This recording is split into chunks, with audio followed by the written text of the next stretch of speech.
Marquee Sports Network returns to the 574 as we welcome you to Four Winds Field in downtown South Bend tonight for the South Bend Cubs as they take on the Lansing Lugnuts, the Midwest League affiliate of the Oakland A's. I'm Brendan King, that's Lance Brozdowski. We're glad to have you with us on Marquee. Lance, this series, 2 games apiece so far between Lansing and South Bend. The Lugnuts getting the win yesterday, a final of 5-4, but multiple Cubs are heating up, especially at the plate.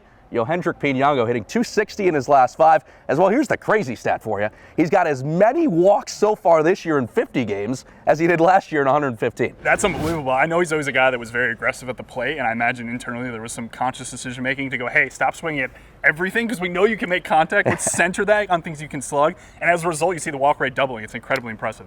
He's got the power, of course, but to have that patience, how key is that for his development? Oh, it's huge. I mean, you see pushing back to things like WAR, wins above replacement, walks drive a lot of that value. We're seeing that with Dansby Swanson at the major league level. His walk rate is up. He's a better overall player. It's key for development. In the lineup tonight for South Bend, you'll see Ed Howard hitting second and playing shortstop. Good to have Eddie back, of course, after missing most, if not all, last year with that scary hip injury.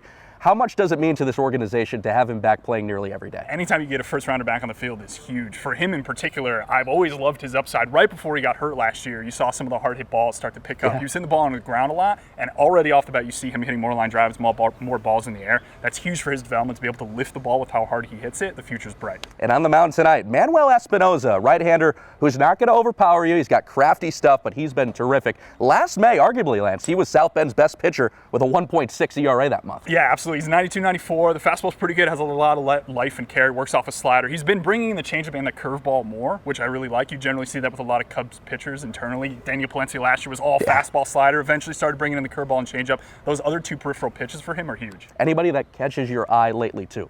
It's hard not to talk about Kevin Alcantara, but I got to mention James Triantos. He's another guy similar to Pinango we're talking about. The walk rate is up with him. He's always a guy that swings and has made contact on anything, but the walk rate, again, driving the overall production is massive. That's Lance Brozdowski. I'm Brendan King. I promise, Lance, there will be no non-inning hot dog challenge here tonight. As the last time you were in South Bend, we tried to do the hot dog challenge. It probably didn't go too well as the Cubs look to take the lead in this series against Lansing. I'm BK. That's Lance. Fun on the way coming up tonight on Marquee Sports Network.